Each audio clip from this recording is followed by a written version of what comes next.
All right, so Kevin, you are raising the need to know the provenance, if you will, of Bitcoins and advocating for clean coins for a while now. Certainly an issue that's been taken up by Elon Musk. He's recently tweeted that he's having active discussions with Bitcoin miners regarding the sustainability of the digital coin.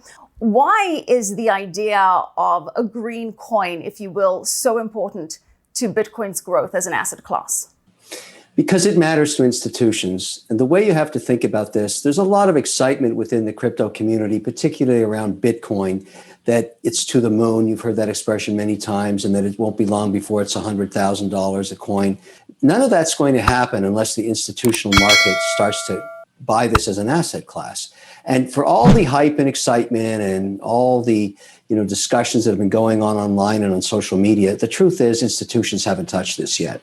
Not the real institutions, not the sovereign funds, not the pension plans. Very, very few are involved in it. And one of the major reasons, if not the reason, is that they all now have to be compliant to sustainability and ethics committees. And the way you have to look at that is, you've got, let's say you're managing $50 billion. You're a sovereign fund. And you are concerned about the long-term investment. That's the nature of what they do.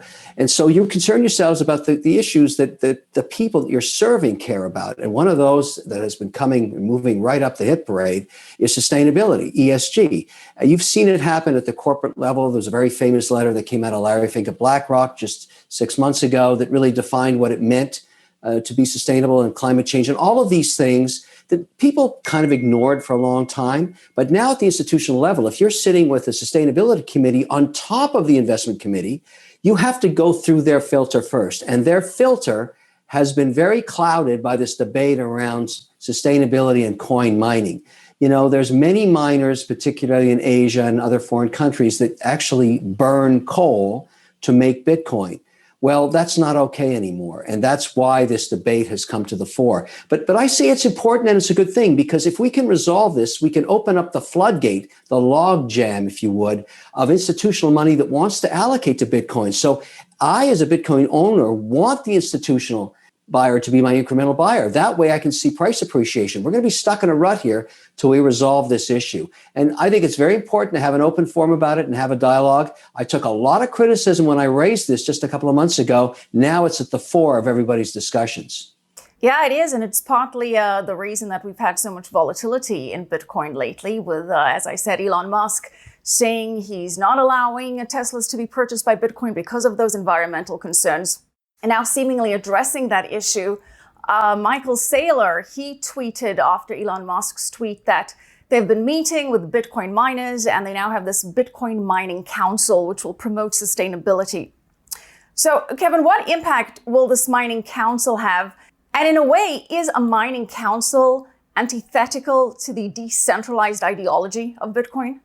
Well, that is a very good question. You've really nailed the issue. You've got the original crypto community that is steadfast holding to decentralization. They don't think they need a voice. They think that the overall aggregate of all the people that are want to be in the crypto business or be owners of crypto coins and tokens and everything else, they don't need to form a lobby group. And at the same time, while they're having that discussion, New York turns around a few weeks ago and puts a moratorium, or at least threatens one, for 3 years on any Bitcoin mining. And they have one of the most interesting possibilities, lots of hydroelectricity that's not being used around Niagara Falls, et cetera. And so because the industry has no voice, it has no lobby, it has no way to fight back when a single regulator, a single state or a municipality basically bans Bitcoin or tries to keep capital away by threatening something like this, there's nowhere to go. All you have is a barragement of social media occurring, but no centralized voice or committee. So I applaud anything that tries to aggregate the thought process. And there's many different forms being proposed. Before we continue, help us by smashing that YouTube like button and subscribe now to this channel. This shows the algorithm that you value the information, and it helps us spread this message. Sharing is caring. Please like and subscribe now. Thank you. And now, let's continue. I think the pressure that Elon must have felt when he announced that he would take payment in Bitcoin, well, a lot of institutions that are his shareholders in Tesla that have provided him billions of dollars of market capitalization immediately jumped on him and said, I'm speculating when I say this, but I'm sure it happened. wait a second, where did that coin come from? How was it mined? How do you know it wasn't mined, in an insustainable manner or one that wasn't sustainable at all? And I think that's the pressure that he felt to come out and say, wait a second, I have to rethink this and I want to talk to miners. Remember, there's only 2.5 million coins left to be mined. That's it.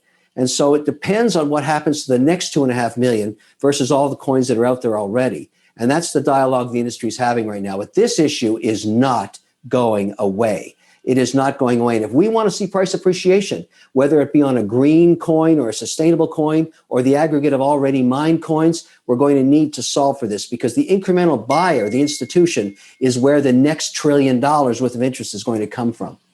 Well, I look forward to seeing how that gets resolved. I too will be at the Bitcoin conference in Miami. Looking forward to that. But Kevin, assuming the sustainability issue is somehow successfully addressed and we do get more institutional interest, what do you then see as potential existential threats to Bitcoin? Because it's a disruptor combined with the DeFi, which we'll get into later. And governments, central banks, traditional institutions, they don't want to be disrupted. So is there anything that you see coming from that end that can derail crypto? Well, and Bitcoin specifically. Sure. Let's stick with Bitcoin and let's just look at the last 90 days or even 60 days worth of announcements. The Chinese reiterated their concern about the currency, but didn't really change policy. They just rattled their chain again.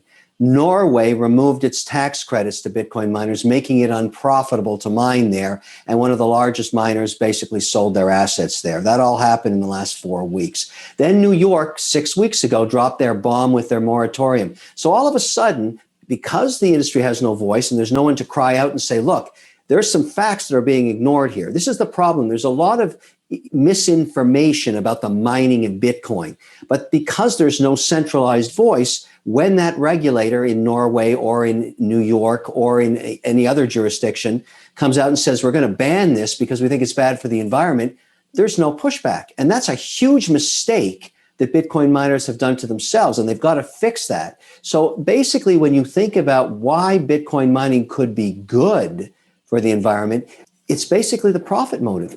In order to mine profitably, you want the lowest cost of energy you can get. And in many geographies in the world, that's sustainable solar and wind. Certainly West Texas, that's the case. And you see a lot of interest in going there to tap into that unused resource, because so much of that West Texas wind isn't being used by anybody. It's not even putting back into the grid. So why not monetize it in the form of Bitcoin, which is a good use of that unused power? The same in northern Alberta, where you can get already flared off gas that's being flared off now and turn that into Bitcoin. These are all sustainable in the sense that they're creating value. And that's important. There's nothing wrong with that.